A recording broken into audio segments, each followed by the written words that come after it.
Hello दोस्तों।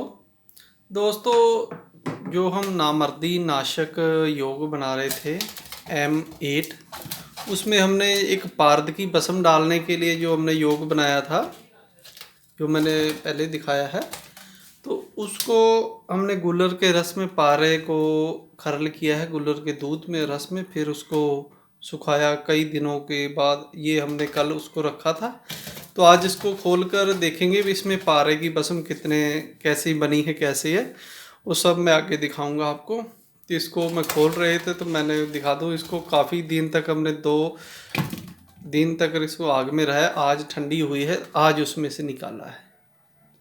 तो काफ़ी आग दी थी हमने गजपुट की। तो इसको खोल कर देखते हैं भी अपनी पारद की जो भस्म थी, जो टिक्की बनाकर हमने इसमें रखा हुआ था, वो किस प्रकार की निकलती है। तो आगे मैं खोल कर आपको दिखाऊंगा इसको।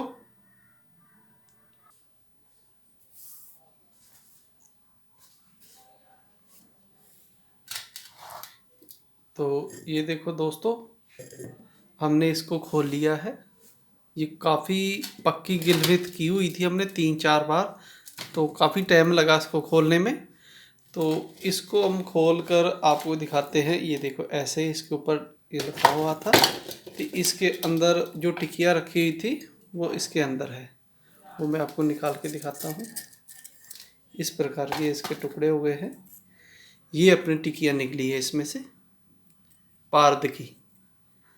तो इस प्रकार की ये वजन वाली है टिकिया। तो इसमें आप देखेंगे किसी प्रकार का जो ढक्कन है ऊपर, किसी प्रकार का कोई इस पर पारा ऊपर आकर नहीं चिपका है, ना ही इसके और कहीं चिपका है। जो टिकिया में था उसी में समा चुका है और उसी में इसकी भस्म बन चुकी है। ये देखिए, इस प्रकार से इस टिकिया में पारे की भस्म तैयार हुई होगी। इसको गिलहित में ही हमने इस प्रकार किया था कि इसमें से कुछ भी निकल ही नहीं पाया। ये देखो, ये ना तो आपको यहाँ कहीं पारा दिखाई देगा, ना कहीं और कहीं। तो ये जो उनसी अपनी पारा इसी के अंदर ही रहा था और ये अपना बिल्कुल टिकिया बन चुकी है। तो इस प्रकार हमने ये पारे की टिकी दूध में जब खरल करते हैं तो इस प्रकार की टिकिया निकलती है।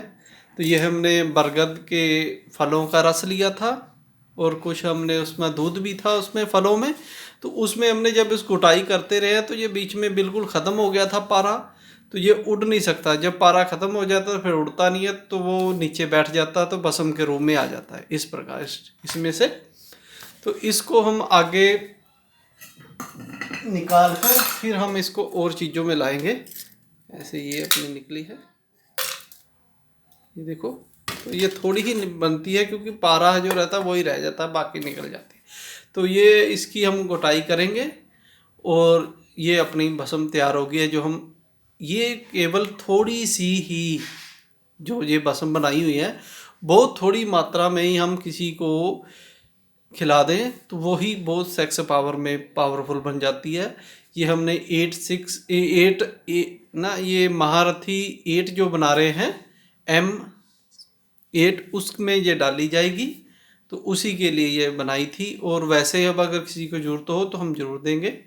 तो बहुत टाइम लगता है इसको बनाने में। इस प्रकार ये भस्म बनकर अपनी तैयार हुई है। तो ये बहुत कम मात्रा में बनती है, ऐसा नहीं भी काफ़ी सारी बना लो। जितनी ज़्यादा बनाने की कोशिश करेंगे उतनी बनेगी नहीं। तो ये 1-1, 2-2 तोले ही भस्म तैयार होती है। 1-1 महीने के इंतजार के बाद फिर जाकर भस्म बनती है। इसलिए कई लोग हमसे पूछते हैं भी वैद्य जी आप का नुस्खा महंगा है, क्यों? इसमें ऐसा नहीं भी बाज़ार से कोई चीज़ ली और डाल दी, वो तो है नहीं। तो ना ही बाज़ार में ऐसी चीज़ें मिलती हैं। ये सारे जो नुस्खे होते हैं ये खुद ही तैयार करने पड़ते हैं, तब जाकर ये ऐसी कमाल की चीज़ें बनती हैं। तो ये सन्यासी नुस्खे होते हैं, ये आपको किताबों में भी नहीं मिलेंगे। वैसे में ये सन्यासी लोग जो इस पारे का काम करते हैं उनके पास ऐसे नुस्खे होते हैं, वो हमारे को आगे से आगे हमें बताते हैं, तो हम उसी तरह से प्रैक्टिकल करके बनाते चले जाते हैं। तो इस प्रकार जो भस्म बनानी थी ये अपनी तैयार हो गई है। ये महायोग 8 में हम डालेंगे। तो इसकी एक चावल से भी आधे चावल की मात्रा है। अगर किसी ने खा ली तो उसमें सेक्स पावर इतनी आ जाएगी कि कहने का मतलब नहीं, उनको किसी प्रकार की और दवाई की ज़रूरत भी नहीं पड़ेगी। इतनी पावरफुल ये भस्म बन चुकी है अपने पास। तो पारे की भस्में बहुत से लोगों ने बहुत से तरीके से बनाई है, लेकिन उन पर बन नहीं पाई है। तो इसमें बहुत उड़ जाती है, ख़त्म हो जाती है, क्योंकि जब तक पारा हम पहले ही उसको ख़त्म यब्ज़ नहीं कर पाते तब तक वो नहीं रहता। तो दोस्तों ये अपनी बसम बन के तैयार है। तो धन्यवाद दोस्तों मेरी वीडियो देखने के लिए।